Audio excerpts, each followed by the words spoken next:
Ao tentar dar um golpe para se safar de um impeachment, o presidente do Peru acabou explicando a lógica da democracia da esquerda.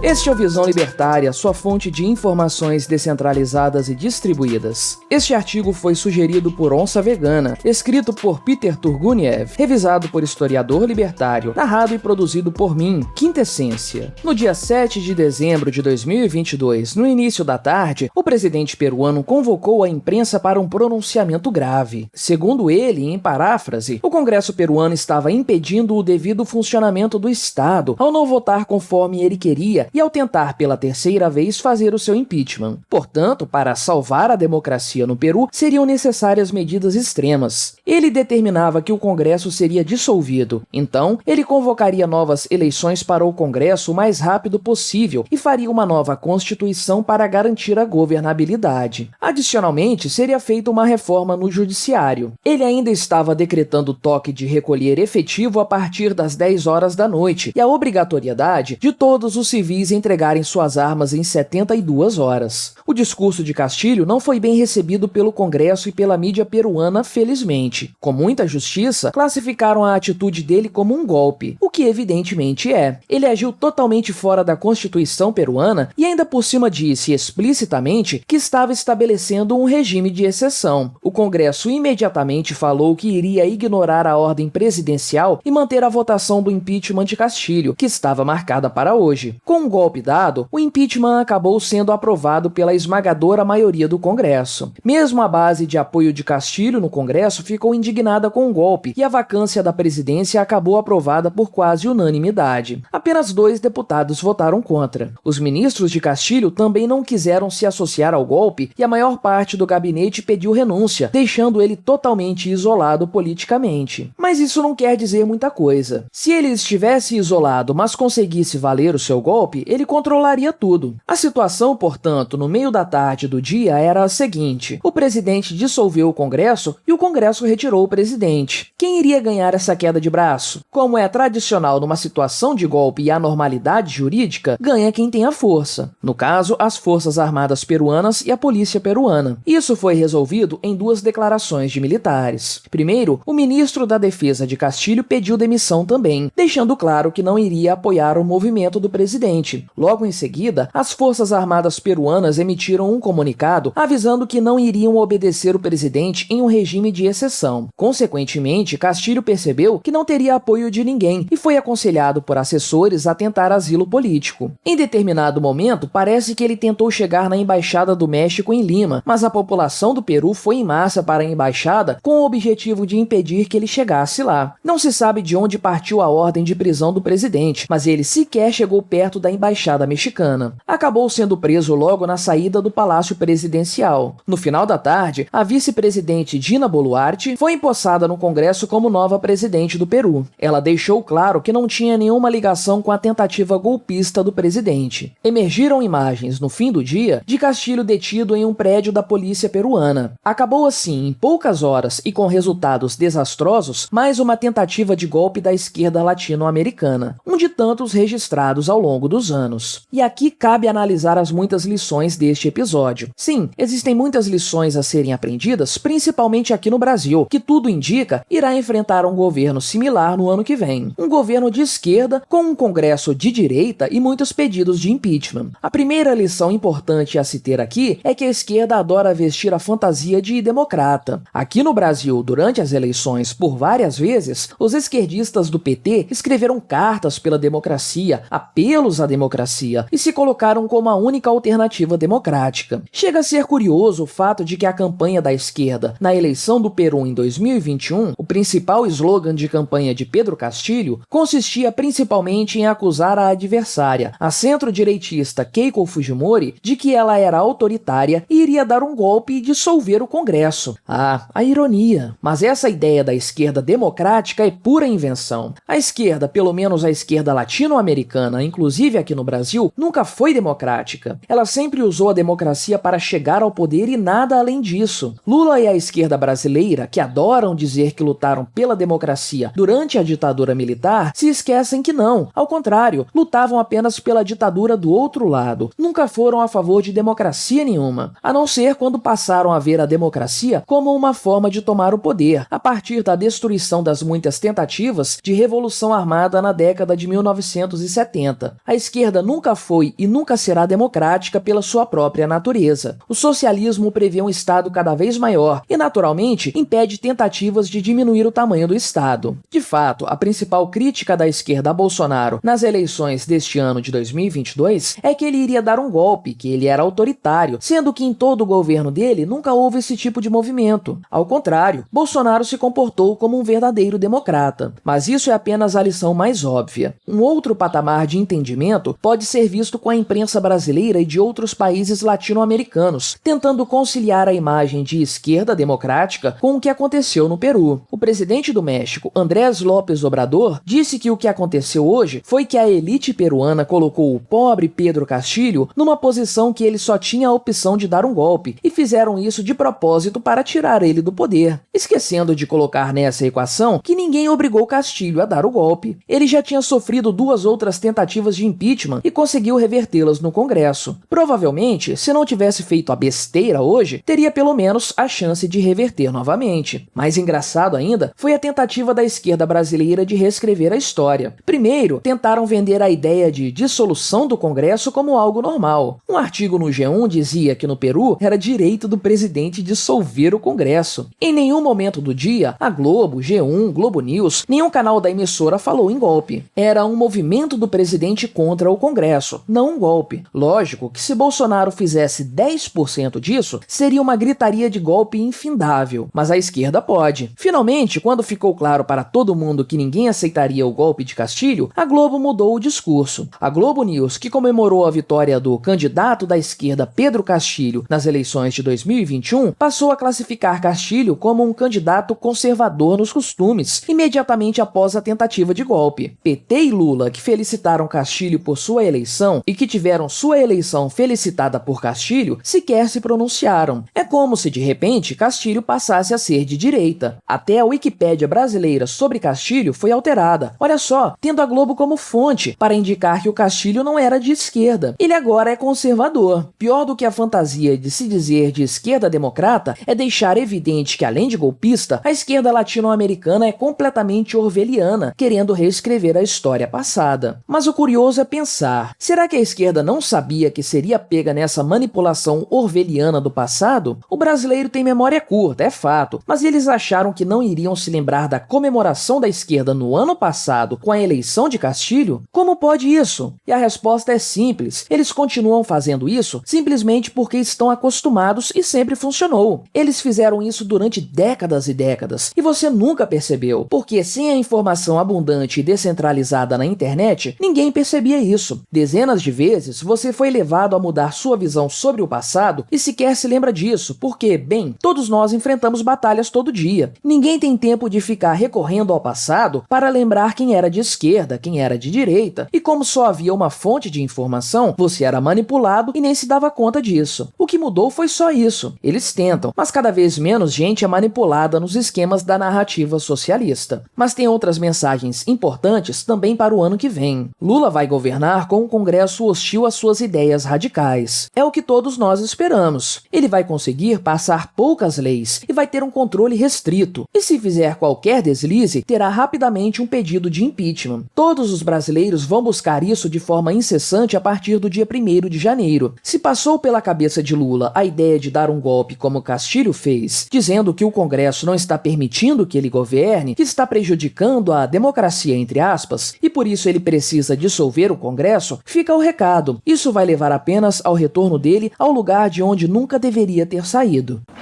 a cadeia. Obrigado por sua audiência. Se você gostou deste vídeo, deixe o seu like e o compartilhe com seus amigos para difundir as ideias da liberdade. Se quiser ser notificado dos próximos vídeos, clique em se inscrever e depois no ícone da campainha. Até a próxima!